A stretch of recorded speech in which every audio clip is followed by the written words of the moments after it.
미국의 한 가정. 주택의 바닥을 뜯어내고 무언가를 설치하는 공사가 진행 중입니다. 자세히 살펴보니 그들은 바닥에 난방 패널을 설치하고 있는 걸로 보입니다. 이는 마치 한국의 전통적인 온돌 바닥을 만드는 것처럼 보입니다. 과연 이 미국 가정은 어떤 이유로 한국식 온돌 난방 시스템을 도입하게 된 걸까요? 지금부터 그 사연을 알아보겠습니다. 이야기를 시작하기 전에 구독과 좋아요 버튼을 눌러주시면 큰 힘이 될 것 같아요. 그럼 본격적으로 시작합니다. 디트로이트의 아침은 언제나 뿌연 하늘과 함께 시작되었습니다. 고층 빌딩 사이로 스며드는 희미한 햇살은 마치 우리 제인의 건강처럼 점점 더 흐릿해져만 갔습니다. 딸이 태어난 지 5년이 지나면서 시작된 기관지 질환은 해마다 악화되었고, 저는 매일 아침 기침으로 고통스러워하는 아이의 등을 어루만지며 하루를 시작했습니다. 병원 진료는 우리의 일상이 되었고, 매주 찾는 소아과의 하얀 벽과 소독약 냄새는 이제 너무나 익숙해졌습니다. 처방받은 약들이 서랍을 하나씩 채워갔지만 그것은 그저 잠시 동안의 증상 완화일 뿐이었습니다. 도시의 심각한 공기 오염 속에서 제인의 건강은 조금도 나아지지 않을 것임을 깨달았습니다. 매년 겨울 상황은 더욱 심각해졌습니다. 차가운 공기와 매연이 뒤섞인 디트로이트의 겨울 공기는 제인의 작은 기관지를 더욱 자극했고, 밤마다 들리는 기침 소리에 저와 남편의 가슴은 무너져 내렸습니다. 창문을 열어 환기를 시키자니 찬 공기가 걱정되고 닫아두자니 실내 공기가 걱정되는 악순환이 반복되었습니다. 결국 우리는 큰 결심을 하게 되었습니다. 20년 넘게 살아온 디트로이트를 떠나 위스콘신 북부의 작은 마을로 이사를 가기로 한 것입니다. 남편의 직장을 옮기고 새로운 학교를 알아보는 과정은 결코 쉽지 않았지만 제인의 건강을 위해서는 무엇이든 감수할 준비가 되어 있었습니다. 우리가 선택한 곳은 위스콘신 북부의 작은 마을이었고 인구는 5,000명도 채 되지 않는 조용한 곳이었습니다. 그곳은 사시사철 맑은 공기와 울창한 숲이 어우러져 있었고 도시의 소음 대신 새들의 노래가 가득했고 차량 매연 대신 싱그러운 나무향이 피어나는 곳이었습니다. 우리는 그곳에서 제인의 건강이 나아질 것이라고 믿었습니다. 처음 이사 왔을 때의 기대감은 정말 컸습니다. 맑은 하늘과 깨끗한 공기 그리고 마당 가득 자라난 나무들 모든 것이 완벽해 보였습니다. 제인도 처음으로 마당에서 마음껏 뛰어놀 수 있었고 산책을 다녀와도 기침이 심해지지 않았습니다. 하지만 우리는 위스콘신의 겨울이 얼마나 혹독한지 미처 알지 못했습니다. 10월부터 시작된 한파는 3월까지 계속되었고 기온은 종종 영하 20도 이하로 떨어졌습니다. 집안의 모든 히터를 가동해도 추위를 이기기 어려웠고 더 큰 문제는 히터에서 나오는 건조한 열기였습니다. 강력한 히터 바람은 실내 공기를 바싹 말려버렸고 이로 인해 제인의 기관지가 다시 자극되기 시작했습니다. 가습기를 켜두어도 상황은 크게 나아지지 않았고 오히려 가습기 관리가 제대로 되지 않으면 곰팡이가 피어날까 걱정되었습니다. 장작 난로를 피워보기도 했지만 이것은 더 큰 실수였습니다. 날리는 재와 먼지 때문에 제인의 기침은 더욱 심해졌기 때문입니다. 디트로이트에서의 공기 오염 문제를 피하러 왔지만 이번에는 혹독한 추위와 건조한 실내 공기가 우리의 새로운 적이 된 것이었습니다. 밤마다 기침으로 잠들지 못하던 옛날을 떠올리며 과연 이곳으로 이사 온 것이 옳은 선택이었는지 수없이 고민했습니다.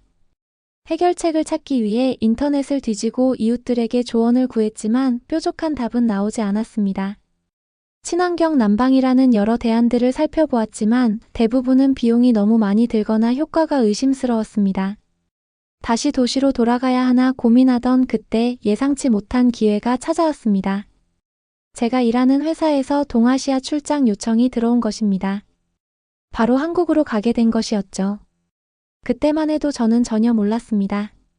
제가 그토록 찾아 헤매던 모든 답이 수천 년의 역사를 가진 한국의 전통 속에 고스란히 담겨 있으리라는 것을. 한국행 비행기를 탔을 때만 해도 이 출장이 우리 가족의 인생을 바꿀 것이라는 상상은 전혀 하지 못했습니다.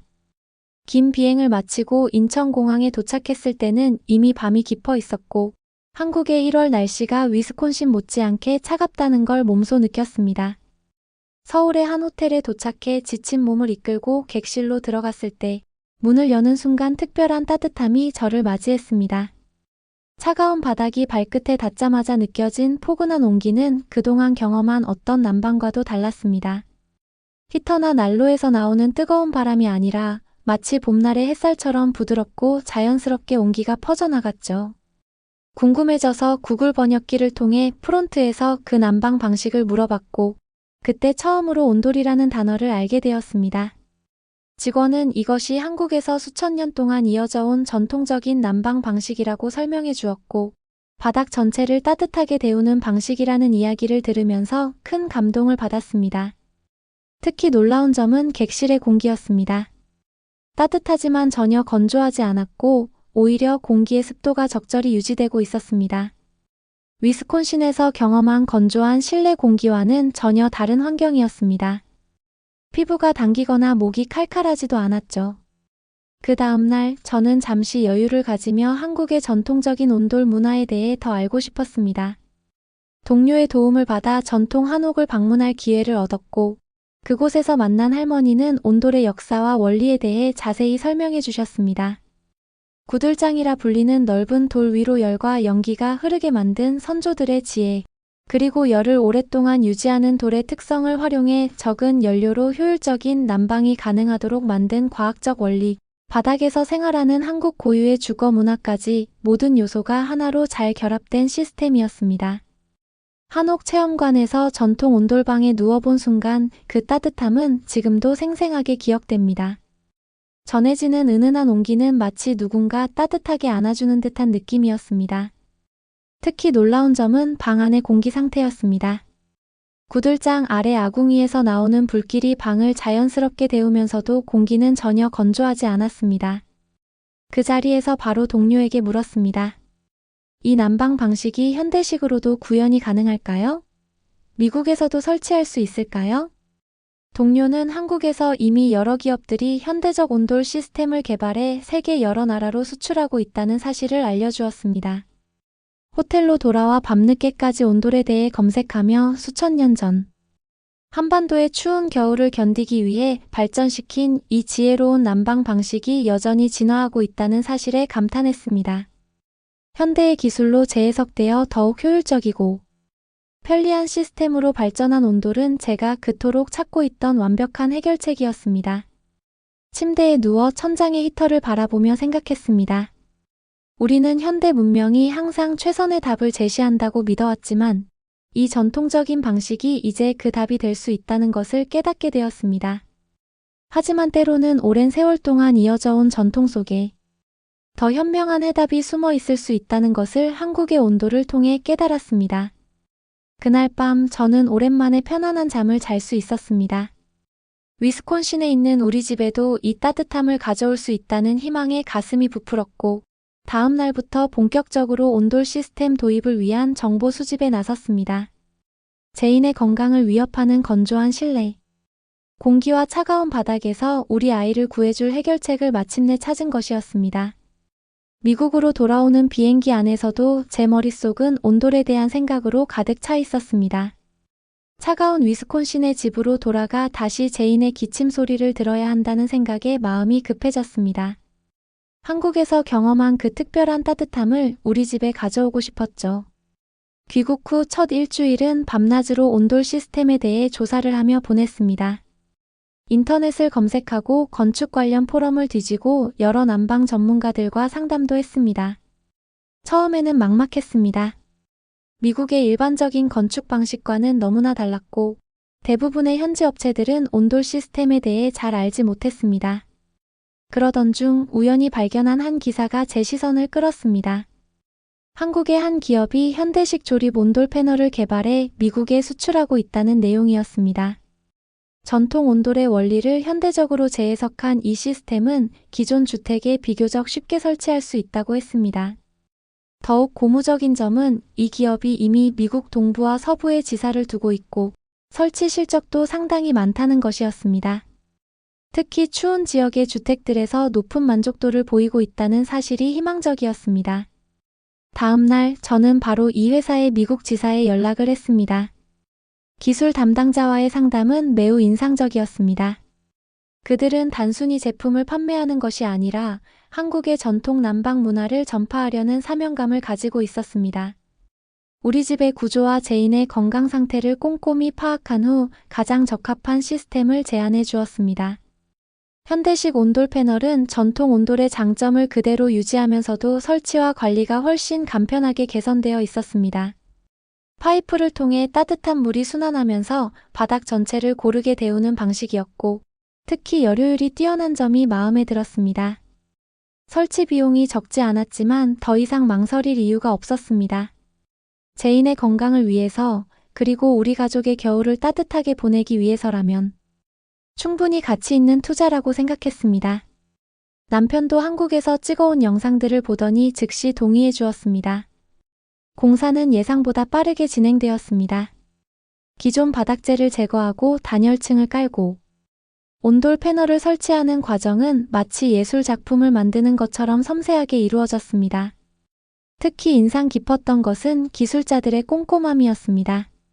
전통 온돌장이들처럼 온도가 구석구석 고르게 전달되도록 파이프 간격을 정교하게 조절했으며 단열재의 두께도 위스콘신의 추운 날씨를 고려해 특별히 두껍게 시공했습니다. 열흘간의 공사 기간 동안 설렘과 기대감으로 가득 찼습니다. 마치 한국의 전통 가옥이 위스콘신의 작은 마을에 이식되어 가는 것 같았죠. 마지막 마감재를 설치하고 시스템 가동 준비가 끝났을 때 우리 집이 새로 태어난 것 같은 느낌이 들었습니다.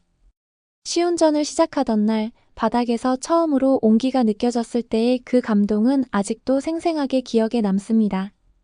서울의 호텔에서 처음 경험했던 그 따뜻함이 이제 우리 집에도 있다는 사실에 큰 감동을 받았습니다.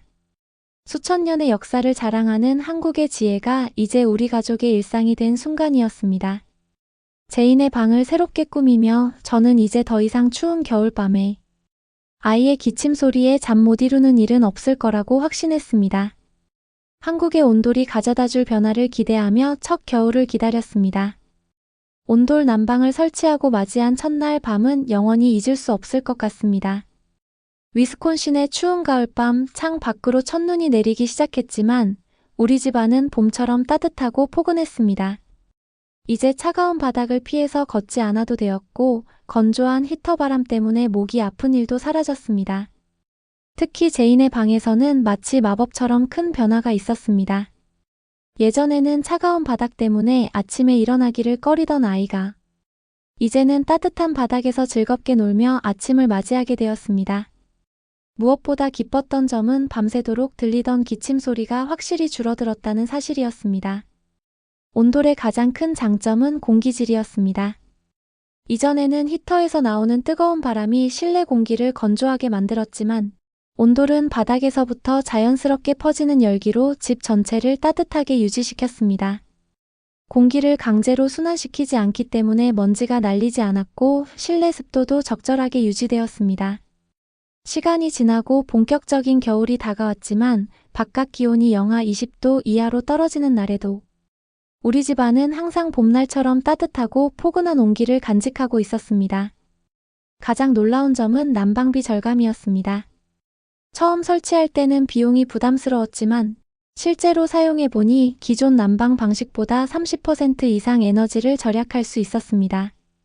설치 당시에는 초기 비용이 걱정됐지만 사용하면서 그것이 현명한 투자였음을 확신하게 되었습니다. 난방비가 눈에 띄게 줄었고 이전에는 매월 $500 넘게 나왔던 난방비가 $350로 줄어들었습니다. 약 30% 이상의 절감 효과가 있었던 거죠. 또한 난방비 절감 외에도 가습기를 덜 사용하게 되어 전기세가 줄어들었고 공기청정기 필터 교체 주기도 길어졌습니다. 무엇보다 가장 큰 경제적 혜택은 제인의 병원비와 약값이 크게 줄어들었다는 점이었습니다. 예전에는 매달 수백 달러의 의료비를 지출했지만 이제는 그 비용의 대부분을 아낄 수 있게 되었습니다. 또한 집의 자산 가치 상승도 큰 주목을 받았습니다. 부동산 전문가에 따르면 친환경적이고 효율적인 난방 시스템을 갖춘 우리 집의 가치는 이전보다 $30,000 이상 상승했다고 합니다. 특히 위스콘신과 같은 추운 지역에서는 효율적인 난방 시스템이 주택 가치에 상당한 영향을 미친다는 것을 깨달았습니다. 이웃들도 우리의 경제적 효과에 깊은 관심을 보였습니다. 특히 은퇴한 노부부들은 고정 수입으로 난방비를 감당하는 것이 어려운 상황이었는데 우리 집 사례를 보고 온돌 시스템을 설치하는 것을 진지하게 고려했다고 합니다. 실제로 한 이웃은 작년 겨울 동안 우리 집 난방비를 면밀히 검토한 후 온돌 시스템 설치를 결정했습니다. 제인의 건강도 눈에 띄게 좋아졌습니다. 이제는 한밤중에 기침 때문에 잠에서 깨는 일이 거의 없었고 아침에 일어날 때도 목이 따갑다고 불평하지 않았습니다. 병원 진료 횟수도 확연히 줄어들었고 겨울철 실내 활동을 마음껏 즐길 수 있게 되었습니다. 온돌 난방은 우리 가족의 일상을 완전히 바꾸어 놓았습니다. 아침에 일어나면 가장 먼저 느껴지는 것은 발바닥으로 전해지는 포근한 온기입니다. 예전처럼 서둘러 슬리퍼를 찾을 필요가 없어졌죠. 제이는 이제 아침마다 바닥에 배를 대고 누워 그림을 그립니다. 차가운 바닥을 피해 다니던 예전의 모습은 찾아볼 수 없습니다. 특히 감동적인 것은 거실에서 보내는 시간이 늘어난 것입니다. 이전에는 각자 침대나 소파에서 시간을 보내다가 식사 시간에만 잠깐 모였는데 지금은 자연스럽게 거실 바닥에 모여 앉아 이야기를 나눕니다. 주말 아침이면 온 가족이 바닥에 이불을 깔고 누워 책을 읽거나 영화를 보는 것이 일상이 되었습니다. 제인은 이제 친구들에게 우리 집이 마법의 집이라고 자랑합니다. 실제로 제인의 친구들이 놀러 오면 먼저 신발을 벗고 바닥을 만져보는 게 하나의 의식이 되었죠. 아이들은 따뜻한 바닥에 배를 대고 누워 숙제를 하거나 보드게임을 하면서 시간 가는 줄 모릅니다. 한 번은 친구 어머님이 전화를 해서 우리 애가 집에 돌아와서 바닥이 차갑다고 울었어요 라며 웃으시더군요. 저녁 식사 후에 풍경도 달라졌습니다. 식탁에서 식사를 마치면 자연스럽게 거실 바닥으로 자리를 옮깁니다. 남편은 등을 바닥에 대고 누워 하루의 피로를 푼다며 이제는 마사지를 받으러 갈 필요도 없다고 말합니다. 저는 바닥에 앉아 차를 마시며 일기를 쓰는 것이 새로운 습관이 되었고요. 겨울이 깊어질수록 온돌의 매력은 더욱 커집니다. 창 밖으로 폭설이 내리는 것을 보며 따뜻한 바닥에서 뒹구는 기분은 말로 표현할 수 없을 만큼 특별합니다. 저녁이면 종종 바닥에 누워 천장을 바라보며 생각합니다. 한국의 어느 할머니께서 해주신 말씀이 떠오르곤 합니다. 온돌은 단순한 난방이 아니라 정이 모이는 자리라고 하셨는데 이제는 그 말씀의 의미를 온전히 이해하게 되었습니다. 정말 그렇더군요. 따뜻한 바닥은 자연스럽게 가족을 한자리에 모이게 하고 그 따뜻함은 온도만이 아닌 마음까지 데워줍니다. 때로는 이런 생각도 듭니다. 수천 년 전 한국의 어느 가정에서도 이렇게 따뜻한 바닥에 모여 앉아 하루를 마무리했겠구나. 그 지혜와 따뜻함이 시간과 공간을 넘어 이곳 위스콘신의 작은 마을까지 와서 우리 가족을 행복하게 해주고 있다는 사실이 그저 경이롭기만 합니다. 처음에는 낯설게 보이던 온돌 문화가 이제는 우리 가족의 소중한 일부가 되었습니다. 차가운 바닥 대신 따뜻한 바닥에서의 생활은 단순한 난방 방식의 변화를 넘어 우리 가족의 삶의 질을 전반적으로 향상시켰습니다. 특히 거실은 이제 집의 중심 공간이 되어 가족들이 자연스럽게 모여 시간을 보내는 따뜻한 보금자리가 되었습니다. 이웃들의 관심도 점점 커져갔습니다. 처음에는 단순한 호기심으로 시작했지만 우리 집을 방문한 이웃들은 하나같이 온돌의 매력에 빠져들었습니다. 특히 관절염으로 고생하시던 옆집 할머니는 우리 집 거실에서 보내는 시간이 늘어났고 통증이 훨씬 나아졌다며 기뻐하셨습니다. 위스콘신의 작은 마을에 한국의 전통 난방 방식이 스며들기 시작한 것입니다. 여러 이웃들이 온돌 시스템 설치에 대해 문의해왔고 실제로 두 집이 이미 설치를 결정했습니다. 한국의 전통 지혜가 이곳에서 새로운 삶의 방식으로 퍼져나가고 있는 것을 보며 저는 깊은 감동을 느꼈습니다. 그리고 이 모든 변화의 시작점이 된 한국 출장을 생각하면 지금도 가슴이 벅차 오릅니다. 수천 년을 이어온 한국의 전통. 지혜가 이렇게 멀리 떨어진 위스콘신의 한 가정에 새로운 희망이 되어준 것입니다. 그런데 최근에 알게 된 더 놀라운 사실이 있습니다. 사실 미국의 대도시들에는 이미 한국의 온돌 문화를 경험할 수 있는 공간이 있었다는 것입니다. 바로 찜질방이라고 하는 한국의 전통적인 휴식 공간이죠.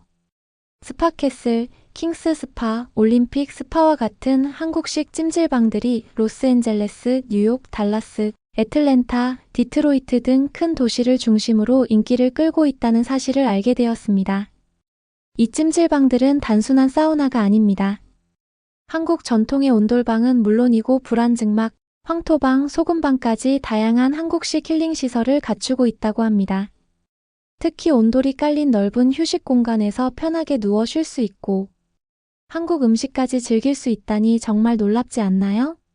더욱 흥미로운 것은 이러한 찜질방들이 24시간 운영되며 이미 많은 미국인들 사이에서 독특한 문화체험과 건강관리를 위한 공간으로 자리 잡았다는 점입니다. 한류의 영향으로 한국 드라마나 영화를 통해 찜질방 문화를 접한 사람들이 늘어나면서 그 인기는 더욱 높아지고 있다고 합니다. 제가 우연히 발견하고 감동받은 한국의 온돌 문화가 이미 이렇게 많은 미국인들의 마음을 사로잡고 있었다는 사실이 자랑스럽게 느껴졌기 때문입니다. 물론 아직은 대도시를 중심으로 한정적으로 퍼져 있고 초기 설비와 운영 비용이 높아 쉽게 확장되기는 어렵다고 합니다. 또 공용 공간이라는 문화적 차이 때문에 일부 미국인들에게는 아직 낯설게 느껴질 수도 있겠죠. 하지만 저는 확신합니다. 한국의 온돌 문화가 지닌 이러한 지혜와 가치는 이제 시작일 뿐이라는 것을요. 제가 경험한 것처럼 앞으로 더 많은 사람들이 한국 전통 문화의 우수성을 깨닫게 될 것입니다. 그리고 그 과정에서 찜질방이라는 특별한 문화 공간은 한국의 온돌 문화를 더 많은 사람들에게 전파하는 소중한 매개체가 되어줄 것입니다. 지금 우리 가족의 삶이 이토록 행복해진 것은 멀리 한국에서 온 따뜻한 지혜 덕분입니다. 온돌에서 시작된 이 따뜻한 변화는 이제 우리만의 이야기가 아닌 점점 더 많은 미국인들이 공감하고 있는 문화가 되어가고 있습니다. 한국의 온돌을 접하면서 저는 깊은 깨달음을 얻었습니다.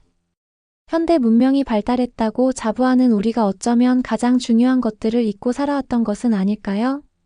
수천 년을 이어온 한국의 전통 속에는 인간의 건강과 행복을 위한 깊은 지혜가 담겨 있었습니다. 현대의 난방 시스템이 자연을 거스르며 강제로 열을 만들어내는 것과 달리 온돌은 자연의 원리를 따르며 열을 효율적으로 전달하고 보존했습니다. 최근 들어 전 세계적으로 친환경 건축과 지속 가능한 주거 문화에 대한 관심이 높아지고 있습니다. 그런데 한국은 이미 수천 년 전부터 이러한 해답을 가지고 있었다는 사실이 놀랍지 않으신가요?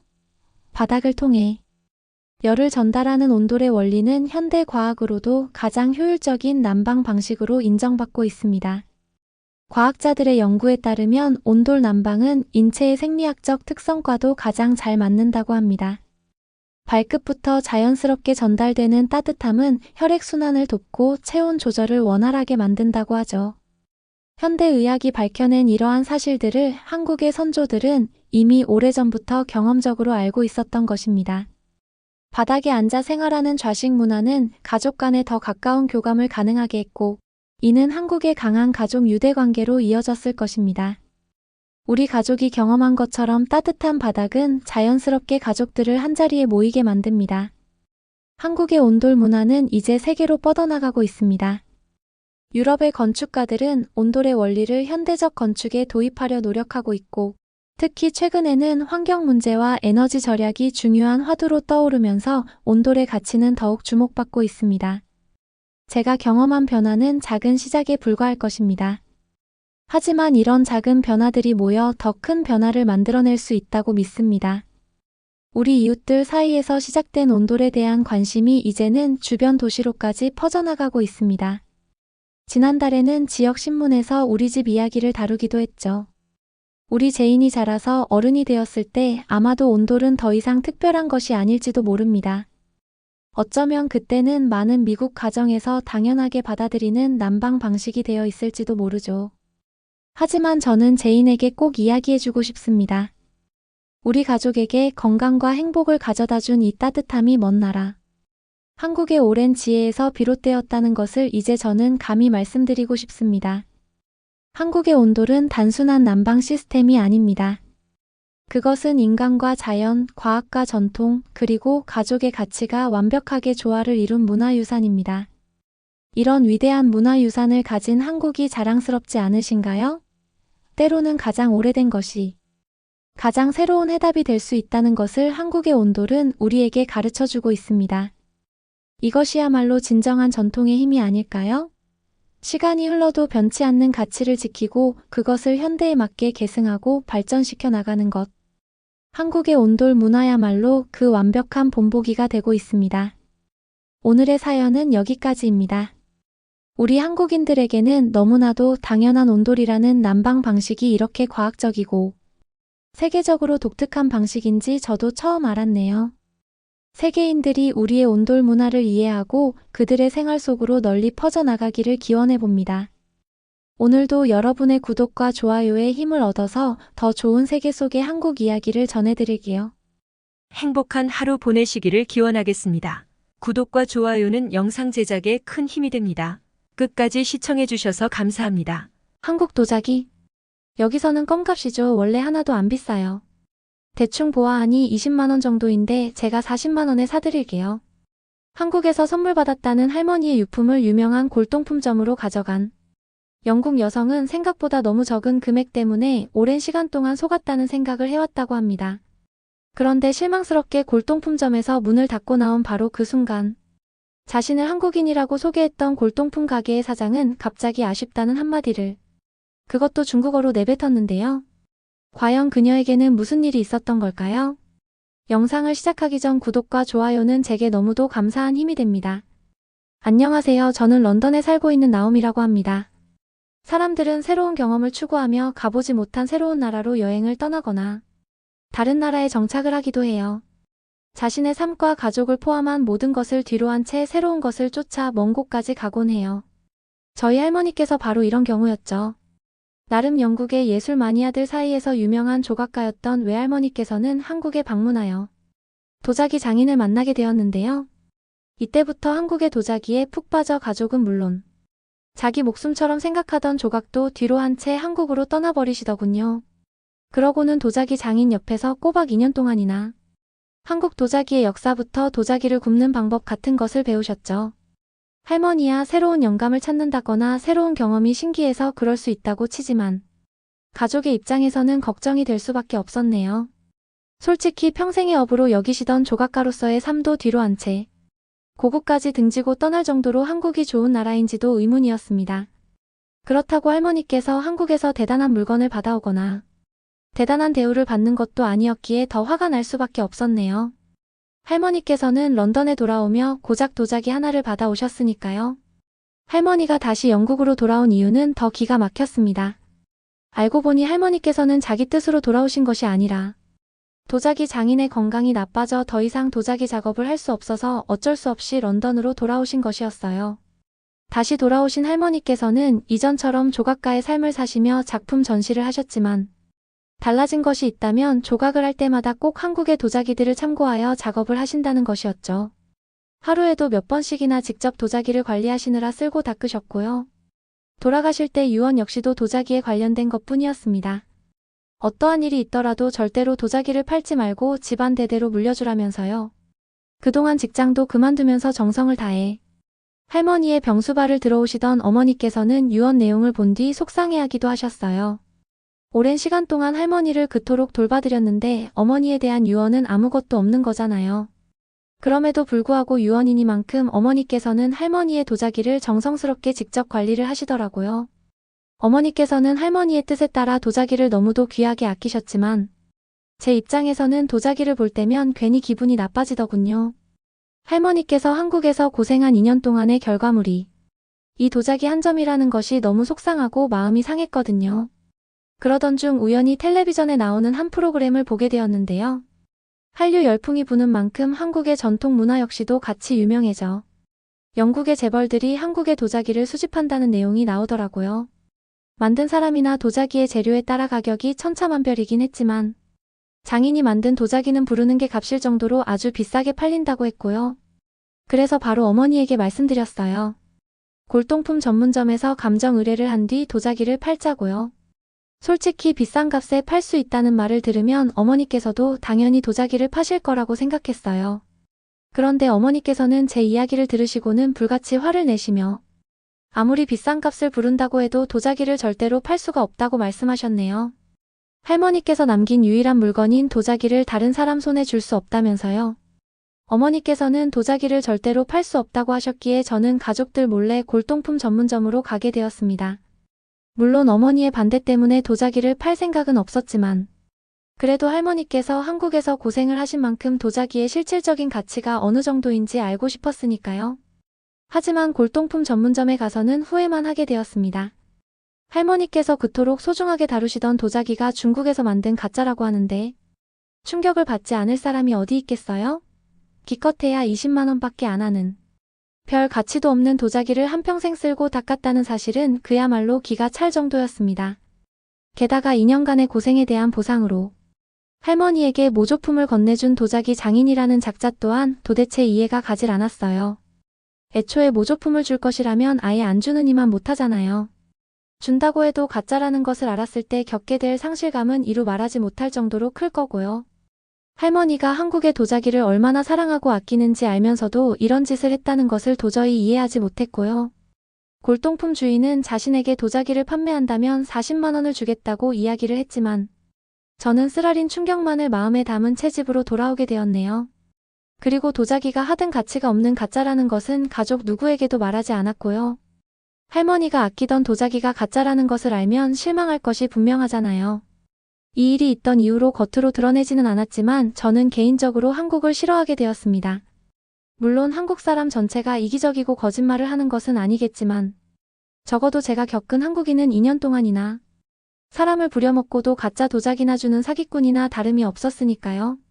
그래서 세계적으로 K-팝 열풍이 불고 한국 음식에 대한 외국인들의 관심이 높아질 때도 저는 끄떡도 하지 않고 한국에 관한 내용이라면 그 어떤 것도 배우거나 따라하려고 하지 않았어요. 그래서 친구들이 한국 가수들과 연예인들에게 열광할 때에도 큰 흥미가 없었는데요. 그런데 우연히 친한 친구들과 같이 응모한 여행사 이벤트에서 저만 당첨이 되었더군요. 한국 패키지 여행 상품에 당첨이 되었지 뭐예요. 엄청나게 부러워하는 친구들과는 달리 한국에 대한 좋은 기억이 없는 저는 도대체 왜 친구들이 한국에 가고 싶어 하는지 이해가 되지 않더라고요. 그래봐야 영국과 큰 차이도 없을 뿐더러 땅덩이가 더 작을 뿐이니까요. 그래서 처음에는 간절히 원하는 친구에게 한국 여행권을 넘겨줄까 싶기도 했지만 생각을 해보니 이번 기회야말로 할머니에게 몹쓸 짓을 했던 도자기 장인을 찾아가서 따질 수 있는 처음이자 마지막 기회일 수도 있겠다는 생각이 들더군요. 그래서 더 이상의 망설임 없이 한국행을 선택하게 된 것이었습니다. 패키지로 구성됐던 여행은 자유여행으로 바뀌었고요. 패키지 여행으로 가이드의 도움을 받는 것보다 한국에서 유학 중인 친구의 도움을 받는 것이 더 낫다고 생각했거든요. 솔직히 할머니께서 도대체 왜 2년이란 긴 시간 동안 한국에만 머무르셨던 걸까 의문이 들기도 했지만 막상 할머니가 지내셨던 마을에 도착하고 나니 조금이나마 할머니의 마음을 이해할 수 있더군요. 할머니가 지내셨던 김해의 도자기 마을에는 관광객들을 위한 상업시설이 잘 갖추어져 있었는데요. 그 중에서도 한국의 옛 모습이 벽화로 그려진 소로다담길은 참 새롭게 느껴졌네요. 영국 길거리에 있는 벽화들이 자유로운 낙서나 자유로운 드로잉 느낌이 강하다면 소로다담길의 벽화는 보는 이로 하여금 고요하고 깊은 정성이 담겨 눈길을 사로잡는 기분이었죠. 긴 머리, 긴 치마를 휘날리며 그네를 타는 모습과 한복을 입고 바느질을 하는 모습이 담긴 벽화에는 한국의 아름다움이 자연스럽게 새겨져 있더라고요. 소로다담길을 빠져나온 뒤 저는 할머니에게 도자기를 줬던 장인의 작업장을 검색했어요. 다행히 일반인도 도자기 체험을 할 수 있도록 장인의 작업 공방을 열어놓은 덕분에 저는 쉽게 도자기 장인이 있는 곳으로 향할 수 있었습니다. 그런데 마침내 도자기 공방에 도착하자 생각지도 못한 문제가 발생했어요. 제가 찾고 있던 도자기 장인 대신 중년 정도 되어 보이는 공방 주인만 공방에 자리를 잡고 있다는 것이었죠. 여기저기 찾아보아도 보이지 않는 도자기 장인의 모습에 친구는 저를 대신해 공방 주인에게 도자기 장인에 대한 행방을 물어봐 주었는데요. 그러자 이미 몇 년 전에 도자기 장인은 돌아가시고 아들인 자신이 이곳을 맡아 대신 운영하고 있다고 대답을 해왔네요. 순간 너무도 혼란스러웠어요. 도자기 장인을 찾아 영국 런던에서 한국까지 건너왔는데 제 노력과 들인 시간이 물거품이 되는 것 같았으니까요. 그래도 공방 주인이 할머니의 얼굴을 알 수도 있다는 쪽에 마지막 희망을 걸며 공방 주인에게 할머니의 사진을 보여주었어요. 그러면서 친구를 통해 할머니에 대한 이야기를 들려드렸고요. 영국에서 조각가로 활동하시던 할머니께서 한국의 도자기에 푹 빠져 2년 동안이나 한국에 머물렀다는 이야기 말이에요. 이야기를 듣자 공방 주인은 바로 할머니를 기억해내더군요. 그러면서 할머니가 잘 지내고 계신지도 물어보았어요. 정말 궁금하다는 듯이 할머니의 안부를 묻는 공방 주인의 행동에 솔직히 화가 났습니다. 도대체 왜 한국에서 고생한 할머니에게 그냥 도자기도 아닌 가짜 도자기를 주었는지도 꼭 물어보고 싶었고요. 그래서 여행 가방을 열어서 고이 모셔온 도자기를 공방 주인에게 보여주며 따져 물었어요. 고작해야 가짜 도자기를 줄 거면 왜 사람을 집에도 가지 못하게 2년 동안이나 묶어놓고 부려먹었냐면서요. 그랬더니 공방 주인은 의아해하며 저에게 양해를 구하고 도자기를 이리저리 살펴보고는 자기 아버지가 만든 진품이 맞다며 뒷머리를 긁적였어요. 지금 시세로 도자기 가격은 3천만 원 정도 나갈 거라는 말도 덧붙였고요. 친구가 말해준 가격을 듣고는 눈이 크게 떠질 수밖에 없었습니다. 불과 20만 원이라고 믿었던 도자기의 가격이 30배 이상이 뛰었는데 안 놀라는 게 더 이상한 거잖아요. 제 눈치를 살핀 공방 주인은 어디서 가짜 소리를 들었냐고 물어보았고 저는 한인 2세가 운영하는 골동품 전문점에서 들었다고 답을 했죠. 그 말에 공방 주인은 고개를 절레절레 흔들며 하마터면 사기를 당할 뻔했다더군요. 그 주인이 요즘 영국에서 한국의 도자기가 비싸게 팔리는 것을 알고 일부러 저를 속여서 싼 값에 도자기를 사가려고 했던 것 같다면서요. 그러면서 제대로 도자기를 팔고 싶다면 전문가에서 직접 감정 의뢰를 한 뒤 전문 경매장에 내놓는 것이 도자기 값을 제대로 받을 수 있는 방법이라고 알려주기도 했네요. 공방 주인의 태도에 저는 오히려 죄송하고 창피해졌어요. 다짜고짜 찾아와 도자기가 가짜인 것 같다며 무례를 범했는데 화를 내기는커녕 오히려 진짜임을 확인해줬을 뿐 아니라 도자기를 제 값에 파는 법까지 알려주었으니까요. 만약 제가 공방 주인의 입장이었다면 돌아가신 아버지의 소중한 작업물을 모욕했다는 이유로 도자기를 다시 돌려달라고 했을 수도 있는데 말이에요. 고개 숙여 사과를 한 뒤 친구와 함께 공방에서 나가려고 했는데요. 공방 주인은 저희에게 지낼 곳이 있냐고 물어보시더라고요. 아직 정해진 곳이 없다고 하자 그럴 거면 방을 내어줄 테니 온 김에 도자기 체험이라도 하고 가라고 말씀을 해주셨죠. 마침 저희는 지낼 곳이 없었기에 감사할 따름이었어요. 솔직히 돈 한 푼도 안 내고 머무르는 처지에 창고를 내주는 것만으로도 다행이라고 여겼지만 공방 주인은 깔끔하게 정리된 사랑채를 내주셨습니다. 그러면서 할머니 역시도 한국에서 지내시면서 이 방에서 머무르셨다고 설명을 해주셨어요. 사랑채에서 있던 시간은 하루밖에 되질 않았지만 냉난방이 잘 되는 데다가 영국에서는 볼 수 없는 한국 특유의 멋이 있는 사랑채에서 지내보니 할머니께서 왜 그렇게 한국에 남아있으셨는지 완전히 이해가 되었네요. 따뜻한 배려와 지금까지 보지 못한 아름다움이 담긴 곳에서 누워있다 보니 여건만 된다면 저 역시도 계속 한국에서 머물고 싶었거든요. 다음 날이 되자 저희는 도자기 체험을 하게 되었는데요. 공방 주인이 시범을 보일 때는 쉬워 보였지만 막상 흙덩이 같은 것을 판에 대고 돌리자니 참 어색하고 마음처럼 잘 되지가 않았어요. 더군다나 흙덩이를 만지는 손의 힘이나 판을 누르는 발끝에 힘을 조절하지 못해 모양이 망가지기 일쑤였죠. 그럴 때마다 공방 주인은 도자기를 만드는데 가장 중요한 것은 느긋하게 만드는 행위에 집중을 하는 것이라며 저희의 마음을 진정시켜 주었습니다. 신기하게도 공방 주인이 일러준 대로 느긋하게 하려 노력하자 흙덩이에 불과하던 것은 서서히 형태를 잡고 도자기 모양으로 완성되어 가더라고요. 완전히 형태가 잡힌 도자기를 내밀자 공방 주인은 저희에게 박물관의 위치를 알려주었어요. 도자기가 구워질 동안 다녀오라면서요. 박물관이야 워낙 지루하고 따분하다는 생각이 강했기에 별 기대를 하지 않고 갔지만 막상 박물관에 도착하고 나니 입을 벌린 채 놀랄 수밖에 없었어요. 박물관 안에는 시대별로 유행하던 스타일에 따라 도자기가 잘 정리되어 있었거든요. 화려한 금박 무늬의 도자기부터 은은한 고급짐이 엿보이는 청색의 도자기까지 수많은 도자기의 종류에 한시도 눈을 뗄 수 없더군요.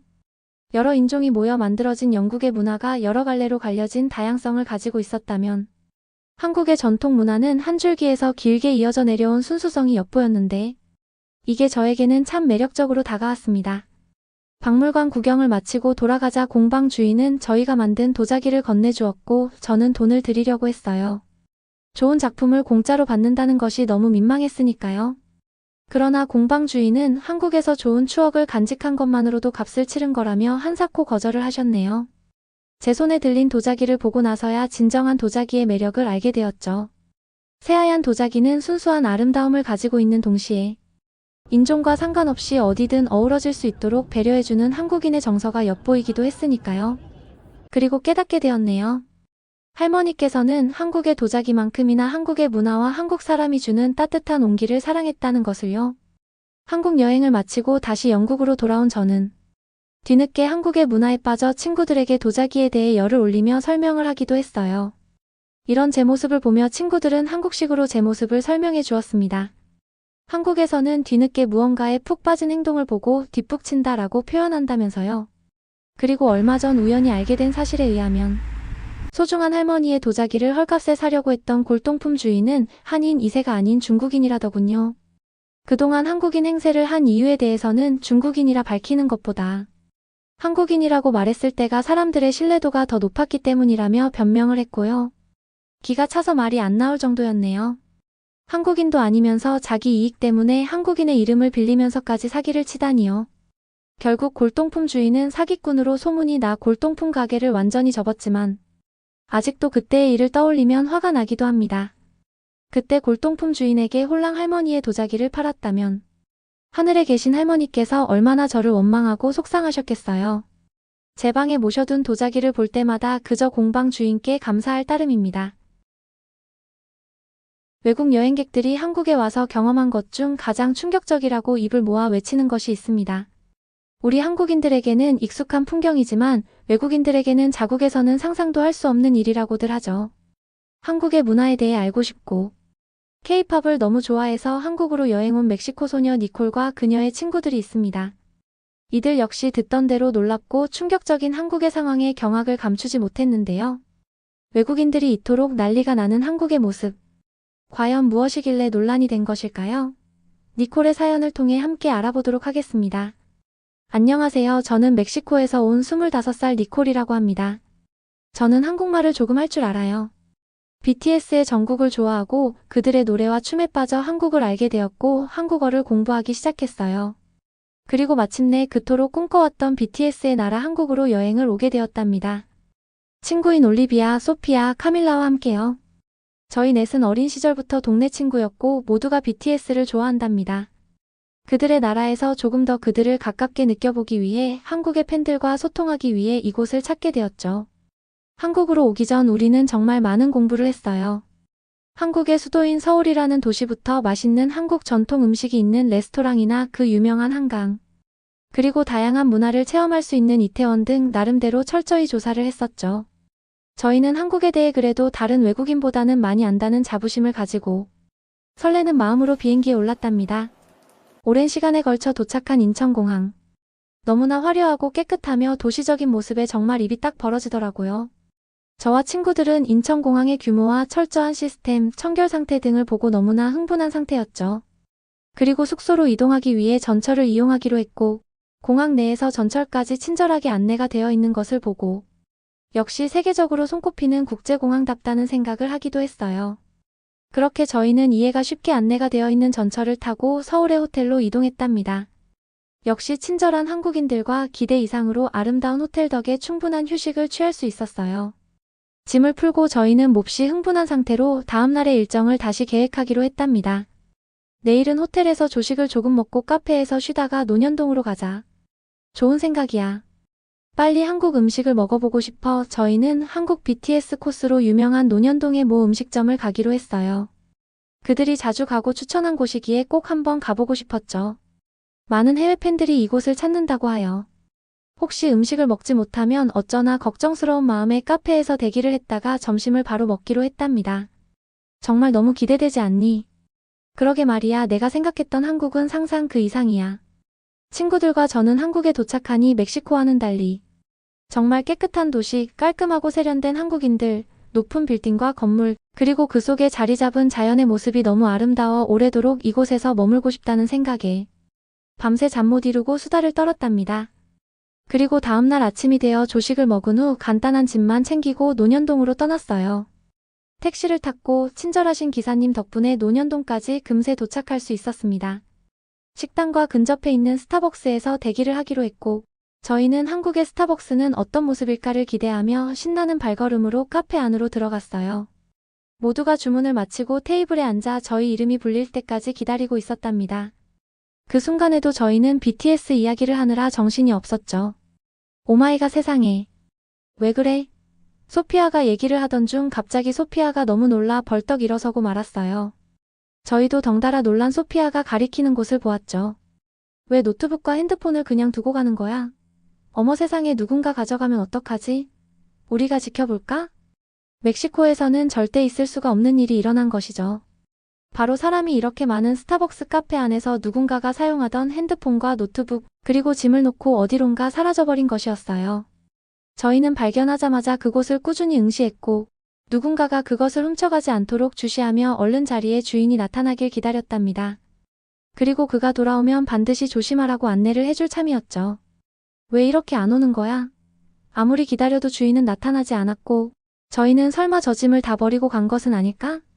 혹시 이거 한국 TV 프로그램에서 많이 한다는 몰래카메라일까 하는 별별 생각을 하며 주인을 기다리던 중, 여유롭게 저 멀리 화장실에서 손을 털며 나오는 한 한국 여성을 발견할 수 있었어요.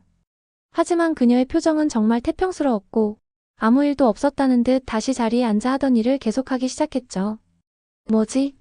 저희는 모두 놀라 경악을 금치 못했어요. 도대체 어째서 아무도 그 상황을 신경 쓰지 않는 거죠? 그리고 어떻게 주인이 없는 자리에서 물건을 가져가고 훼손하는 사람이 단 한 명도 없는 거죠? 멕시코에서는 일명 집시들이 많아 길을 걸어가는 동안에도 수많은 사람들이 핸드폰이나 가방, 카메라를 도둑 맞기도 하고 카페나 음식점 등에서도 절대로 쉽게 가져갈 수 있는 가벼운 물건들을 꺼내놓지 않는답니다. 멕시코뿐 아니라 대부분의 유럽 나라에서도 쉽게 볼 수 있는 현상이죠. 그런 것들이 당연하다고 생각했던 저희에게 이 상황은 정말 이해할 수 없는 것들 투성이었어요. 그리고 혹시나 싶어 큰 매장 안을 더 자세히 들여다보니 아까 그 여성뿐 아니라 많은 사람들이 태블릿, 핸드폰, 책, 가방 등을 놓고 자유롭게 돌아다니고 이야기를 나누는 등 너무나 편하게 개인 물품들을 꺼내놓은 채로 시간을 보내고 있었답니다. 우리의 테이블만 텅텅 비어있는 상태였죠. 이게 가능해? 유독 놀랐던 소피아는 계속해서 이해가 안 되는 모습이었어요. 저희는 정말 태어나 처음으로 신기한 광경을 목격한 사람처럼 두 눈이 동그래졌고 여전히 짐들은 품에 안은 채 사람들을 의식하며 음료를 마시고 카페를 나왔답니다. 그리고 자연스럽게 거리의 사람들을 둘러보게 되더라고요. 가게 역시 물품들을 앞에 그냥 두고 판매하고 있어. 어째서 아무도 가져가지 않는 거지? 작은 상점들을 비롯해 큰 매장까지 입구 가판대 위에 물건들을 올려놓고 판매해도 아무도 가져가지 않고 있었고 많은 사람들이 다른 사람의 행동이나 물건을 크게 신경 쓰지 않고 각자 갈 길을 가는 등 과하게 주의를 기울인다거나 주변을 의식하지 않는 모습을 보였어요. 저희는 이 모습이 너무나 낯설면서도 신기했고 매우 들뜬 상태였죠. 그리고 그렇게 가보고 싶었던 논현동의 식당에 도착했답니다. 아까의 충격적인 상황은 잠시 잊고 BTS의 맛집에 온 것에 행복해하며 대기줄에 서 있다가 금세 자리가 나서 얼른 앉아 곧바로 드문드문 메뉴판을 읽었답니다.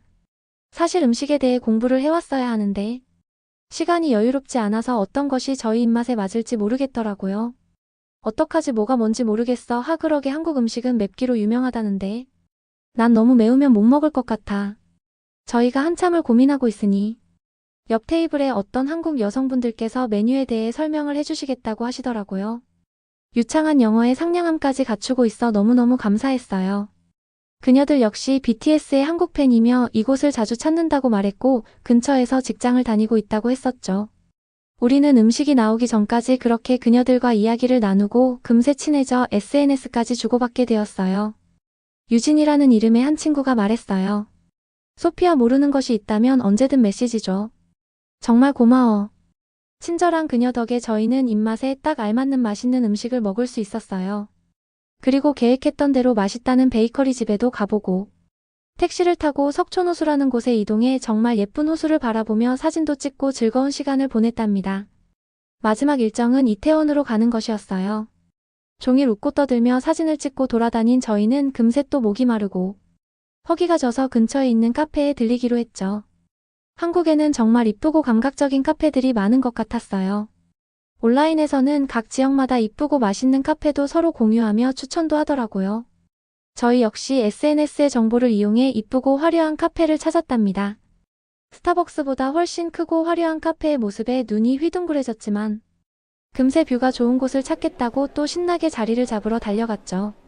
석촌 호수가 보이는 카페에 앉아 진짜 한국으로 여행 온 것을 실감하며 저녁과 내일의 일정에 대해 이야기를 나눴답니다. 저녁에는 이태원에 가서 유명하다는 이탈리안 음식을 먹기로 했죠. 그리고 내일은 경복궁에 가고 한강에서 자전거를 탈 계획이어서 우리는 모두 잔뜩 다음 일정을 기대하며 지치지도 않고 들떠 있었답니다. 그리고 이태원으로 이동하기 위해 카페를 나왔어요. 지하철을 이용하기로 해 움직이던 도중이었습니다. 오마이갓. 어떡해. 왜 카밀라? 나 지갑을 놓고 왔어. 아까 그 카페에 말이야. 정말 하늘이 무너질 듯한 말이었어요. 저희의 모든 돈 관리는 카밀라가 도맡아 하고 있었거든요. 총무 역할을 하고 있던 카밀라였기에 지갑을 잃어버리는 순간 저희는 모든 돈을 잃게 되는 것이라 심장이 덜컥 내려앉는 기분이었답니다. 이미 30분이나 지난 상태였고 다시 찾으러 가야 할지 말아야 할지 상황 판단이 되지도 않는 상태였어요. 절대 못 찾을 거라는 확신이 있었기 때문이죠. 벌써 누군가가 가지고 가고도 남았을 테니 말이에요. 결국 우리 카밀라는 급기야 울음을 터뜨렸고 올리비아와 소피아 역시 그대로 주저앉아 한숨만 쉬기 시작했어요. 어떻게든 이 상황을 극복해야 한다는 생각에 저는 점심때 만났던 유진이 떠올라 급한 대로 유진에게 SNS로 메시지를 보냈답니다. 유진, 나 니콜이야. 우리는 지금 어느 카페에서 지갑을 두고 와버렸어. 어떻게 해야 할까?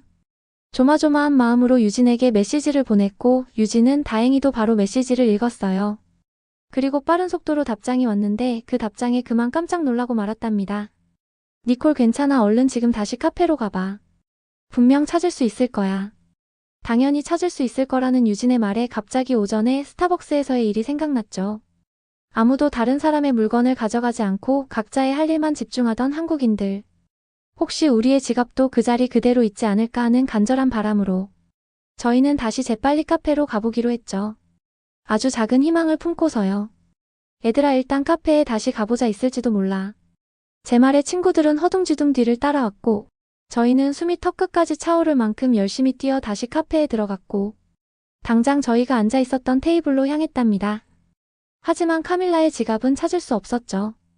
역시 우리에게 그런 행운은 오지 않는 것일까 생각하며 저희는 낙심하고 말았고 저 역시 이성을 잃고 아무 생각이 들지 않아 정말 다리에 힘이 빠지고 주저앉을 것만 같았어요. 이대로 한국 여행을 망치게 될까 두려웠고 괜히 다시 카페에 가보라던 유진의 말이 미워지기까지 했었죠. 하지만 그때였어요. 혹시 지갑 두고 가셨나요?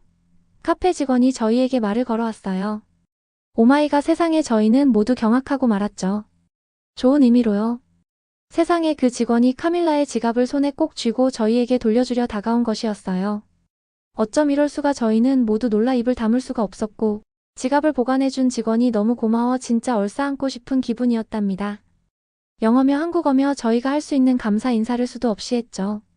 그렇게 심장이 철렁했던 지갑 분실 사건은 유진의 말대로 다시 찾는 것으로 해피엔딩이 되었답니다. 유진, 정말 고마워. 지갑을 찾았어. 다행이야, 정말로. 그런데 한국은 다른 사람의 물건을 쉽게 가져가지 않는구나. 저는 기쁜 마음에 유진에게 얼른 지갑을 찾았다며 메시지를 보냈고 이 상황이 신기하고 궁금하기도 해 유진에게 바로 물었죠.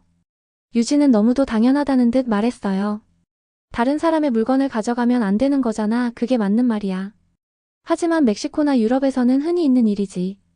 한국은 다른 나라보다 개인주의 성향도 조금 낮은 편이고 군데군데 CCTV도 매우 많고 누군가가 다른 사람의 물건을 도둑질하거나 훼손하는 것을 예의주시하고 있는 편이야. 저는 유진의 말이 정말 신기했어요. 다른 사람이 물건을 훔치거나 망가뜨리는 것을 다들 은근히 보고 있던 것이라니. 한국인들의 아무렇지 않아 보이는 태도 뒤엔 그래도 누군가에게 나쁜 일이 일어나지 않길 바라는 배려의 시선들이 있었다는 것이 정말 감동스럽기까지 했어요. 저희의 지갑 역시 누군가의 따뜻한 시선으로 인해 다시 저희에게 돌아온 것일 테죠. 한국인들의 시민의식과 안전한 치안에 저희는 정말 박수를 칠 수밖에 없었답니다. 그리고 한결 편안한 마음으로 남은 여행 일정을 보낼 수 있었어요. 카페나 음식점에 가면 괜히 다른 사람이 좋지 않은 일을 겪지 않을까 저희도 한국 사람들처럼 주위를 살피게 되고 이름도 모르는 그들에게 감사하는 마음을 가지게 되었죠. 여행을 마치기 전날엔 유진과 그녀의 친구들을 만나 즐거운 시간을 보내기도 했어요. 한국은 정말 감동적인 나라야. BTS 때문에 왔지만 그 이상으로 많은 것을 얻고 가는 것 같아. 맞아, 한국 사람들의 따뜻함과 높은 시민의식에 우린 정말 반하고 말았어. 내 생애 가장 행복하고 감동적이었던 여행이야. 우리는 한국의 매력에 아주 푹 빠져 다음엔 언제 또 여행을 올까를 벌써 계획하기 시작했답니다. 좋아하는 가수의 나라라고만 생각했고 그들의 흔적을 느끼기 위해 방문한 여행이었지만 생각지도 못했던 많은 부분들을 경험하고 돌아가게 되어 진심으로 의미가 깊은 여행이었어요. 또다시 한국에 오게 된다면 이번엔 한국의 역사와 전통을 더욱 가깝게 볼 수 있는 코스로 계획을 짤 생각이에요. 한국의 치안과 시민의식에 큰 감동을 받은 4명의 멕시코인 니콜, 소피아, 카밀라, 올리비아 그녀들에게 한국 여행이 행복하고 감동적인 기억으로 남아 덩달아 마음이 따뜻해지는 사연이었습니다. 다시 한국에 올 그녀들이 우리나라에 대해 더 많은 경험을 할 수 있도록 댓글로 여러분이 알고 계신 다양한 볼거리와 장소들을 추천해주세요. 오늘의 이야기는 여기까지입니다. 행복한 하루 보내시기를 기원하겠습니다. 구독과 좋아요는 영상 제작에 큰 힘이 됩니다. 끝까지 시청해주셔서 감사합니다.